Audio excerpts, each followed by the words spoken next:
বন্ধুরা নমস্কার, যতন খুলুকা। শেষ পর্যন্ত কার দখলে যাবে এডিসি? এডিসির নির্বাচন এবার যেভাবে প্রচার পাচ্ছে সোশ্যাল মিডিয়ার দৌলতে, এডিসির নির্বাচন নিয়ে সারা রাজ্যের মানুষের মধ্যে যে রকম কৌতূহল তৈরি হয়েছে, ত্রিপুরার সীমানার বাইরে পর্যন্ত, অন্যান্য রাজ্যে পর্যন্ত এবার এডিসি নির্বাচন নিয়ে আলোচনা হচ্ছে। তাতে ত্রিপুরায় এডিসিতে কে জিতবে, কে ভালো রেজাল্ট করবে, কে খারাপ রেজাল্ট করবে, সেটা বিরাট বড় ইস্যু হয়ে দাঁড়িয়েছে। প্রথম লক্ষ্য করার বিষয় হলো যে এবারে চতুর্মুখী লড়াই। এবারে শুধু তিপ্রামথার বিজেপির মধ্যে লড়াই না, সঙ্গে সিপিআইএমও আপনার শক্তি নিয়ে ময়দানে ঝাঁপিয়েছে। শক্তি নিয়ে যতটুকু সম্ভব শক্তি নিয়ে ময়দানে ঝাঁপিয়েছে কংগ্রেসও। ফলে লড়াইটা চতুর্মুখী। আইপিএফটিকে ধরলে পঞ্চমুখী, কিন্তু সবগুলো কেন্দ্রে যেহেতু আইপিএফটি ক্যান্ডিডেট দেয়নি, সেহেতু আইপিএফটি সারা রাজ্যে লড়াই করছে না। এবার এই যে লড়াইটা, এই লড়াইয়ের মধ্যে কোন কোন কেন্দ্রে কি কি অবস্থা, কোন দলের কি অবস্থা, সেইটা যদি আমরা একবার দেখি, তাহলে দেখব যে গতবার 2021 সালে বিজেপি যে আসনগুলোতে বিজয়ী হয়েছিল, সেই আসনগুলোতে বিজেপি এগিয়ে থাকবে এবারও ধরে নেওয়া যেতে পারে। এগুলোতে এগিয়ে থেকে তারপর অন্যান্য কেন্দ্রগুলোতে বিজেপি আপনার জিতে আসন সংখ্যা বাড়ানোর চেষ্টা করবে। গতবার যে আপনার কেন্দ্রগুলোতে বিজেপি সাফল্য পেয়েছিল সেগুলো আপনারা জানেন অনেকেই, যে মাছমারা কেন্দ্র, দশদা কাঞ্চনপুর কেন্দ্র, তারপর করমছড়া, মনু ছৈলেংটা, মহারানী চেলাগাং, কাঠালিয়া মির্জা রাজাপুর, তারপর বীরচন্দ্রনগর কলসি, শিলাছড়ি মনোবঙ্কুল, ব্রজনগর, ওয়াকিনগর, এই কেন্দ্রগুলোতে বিজেপি আপনার সাফল্য পেয়েছিল। এবং এটা কিন্তু বিজেপির ইতিহাসে ত্রিপুরাতে প্রথম ভালো রেজাল্ট, কারণ এর আগে এডিসি নির্বাচনে কখনো বিজেপি জিততে পারেনি। তো এই কারণে 2021-এ বিজেপি ইতিহাস সৃষ্টি করেছিল এডিসিতে প্রবেশ করার মধ্য দিয়ে, নির্বাচনে জিতে। এবার এই কেন্দ্রগুলোর পাশাপাশি বিজেপিকে আরো অনেকগুলো কেন্দ্রে জিততে হবে যদি তাকে এডিসির ক্ষমতা দখল করতে হয়। কারণ এডিসিতে 28টি আসনের মধ্যে আপনাকে মেজরিটি আসন পেতে হবে, আর 28-এর মধ্যে মেজরিটি মানে হলো 15টি আসন আপনাকে পেতে হবে। তাহলে তার জন্য বিজেপির জন্য একটা চ্যালেঞ্জ।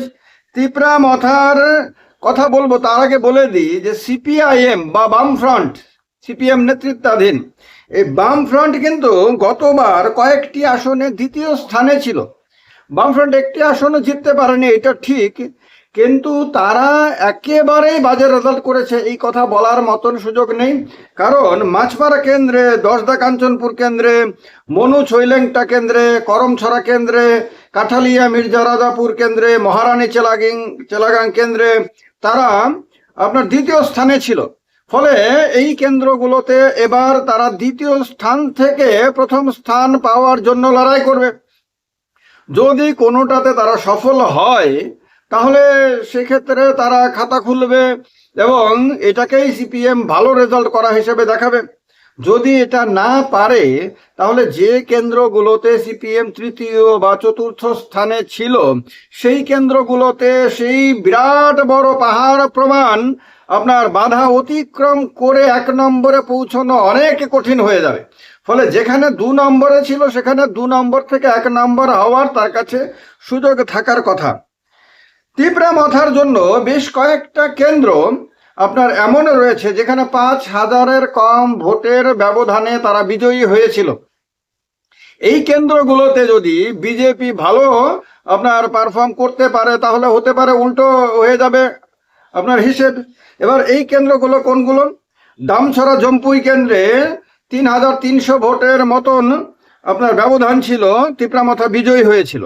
ছামনু কেন্দ্রে আপনার তিপ্রামথা মোটামুটি 2,500 ভোটের ব্যবধানে বিজয়ী হয়েছিল।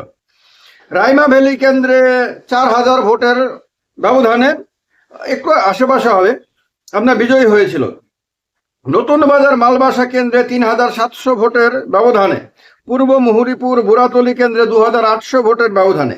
ফলে এই যে কম ভোটের ব্যবধানে, 5,000-এর কম ভোটের ব্যবধানে তারা আসনগুলো জিতেছিল, এই আসনগুলো কিন্তু তাদের এবার মানে আরো বেশি ভোটের ব্যবধানে তাদেরকে জিততে হবে যদি ভবিষ্যতের রাজনীতির কথা যদি ভাবা যায়। তবে এইটা ঠিক যে গতবারের এডিসি নির্বাচনের পরে রাজ্য বিধানসভা নির্বাচন হয় এবং বিধানসভা নির্বাচনে আপনার পাহাড়ে এনডিএর বিজেপি আইপিএফটির রেজাল্ট ভীষণ বাজে হয়, সিপিএমেরও রেজাল্ট বাজে হয়, এমনকি বিজেপিরও রেজাল্ট বাজে হয়, আপনার বিজেপি সহযোগী আইপিএফটিরও খারাপ রেজাল্ট হয়। ত্রিপুরা মথা প্রথমবারের মতন বিধানসভা নির্বাচনে লড়াই করে 2 নম্বরে মানে উঠে যায়। রাজ্যের রাজনীতিতে কোনো আঞ্চলিক দল প্রথমবারের মতন প্রধান বিরোধী দলে পরিণত হয়, এটা হলো ত্রিপুরা মথা ছাড়া আর কোনো আঞ্চলিক রাজনৈতিক দল মানে ত্রিপুরায় জন্ম এইরকম কোনো দল এখনো পর্যন্ত কিন্তু দ্বিতীয় বৃহত্তম দলে পরিণত হতে পারেনি, না পেরেছে টিউজেস, না পেরেছে আইএনপিটি, না পেরেছে আইপিএফটি। ফলে ত্রিপুরা মথা এই ক্ষেত্রেও একটা ইতিহাস তৈরি করে।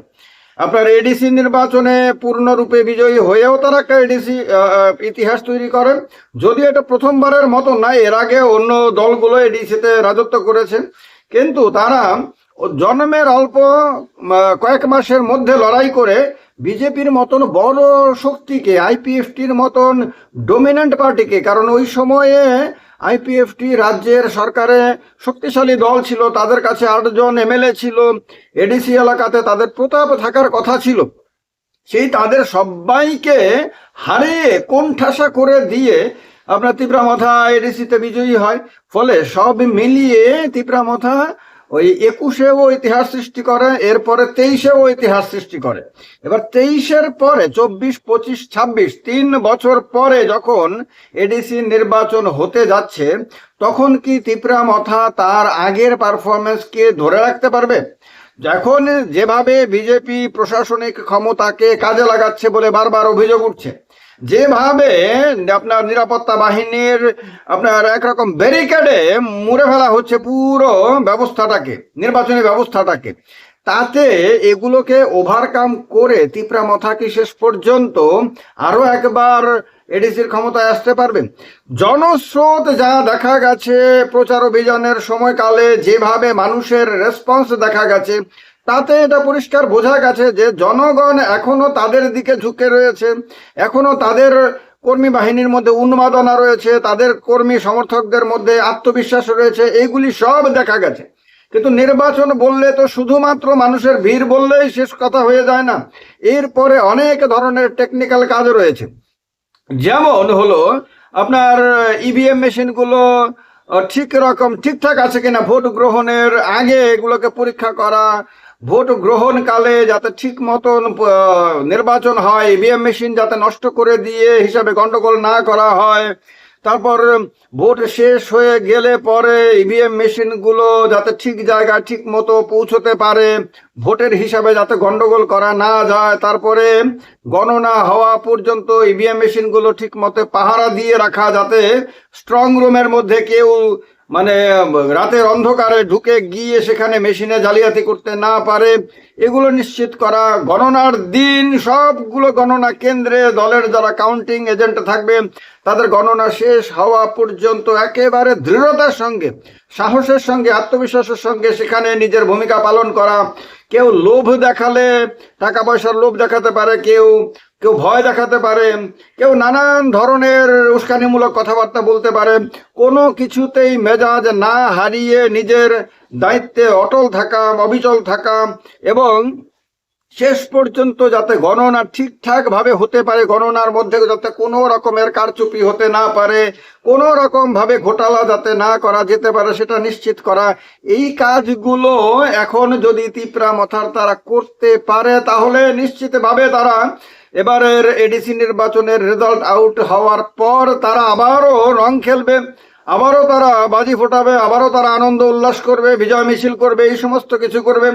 আর যদি দেখা যায় যে নির্বাচনের শুরু থেকে শেষ পর্যন্ত, মানে ভোট গ্রহণের শুরু থেকে গণনার শেষ পর্যন্ত তারা তাদের দায়িত্ব ঠিক মতো পালন করলো না, তাদের লোভ দেখালো, কেউ না কেউ হয়তো লোভ দেখালো এবং লোভের মধ্যে পড়ে গিয়ে মনে করলো যে কিছু যদি পেয়ে যায় এই মুহূর্তে তাহলে পরিবারে কাজে লাগবে, কিছু আরামায়েশে থাকতে পারবো, এইটা মনে করে যদি তারা এই সমস্ত কিছুর কাছে মাথা নত করে দেয় তাদের কর্মীরা, দায়িত্বপ্রাপ্ত কর্মীরা, তাহলে কিন্তু এই সমস্ত তাদের অনুকূলে থাকার পরেও নির্বাচনের ফলাফলের পরে তাদের কিন্তু রং খেলার সুযোগ পাওয়া যাবে না। তারা কিন্তু বিজয় মিছিল করতে পারবে না। তাদের চোখের সামনে অন্য কোনো দল বিজয় মিছিল করবে। এই কারণে এই পয়েন্টগুলোর ওপরে নির্ভর করবে আপনার এডিসি নির্বাচনের ফলাফল কোন দিকে যাবে। আপনি কি একমত আমার এই কথাগুলোর সঙ্গে? একমত যদি হন তাহলে ভিডিওটাকে লাইক করে দিয়ে শেয়ার করে দিন।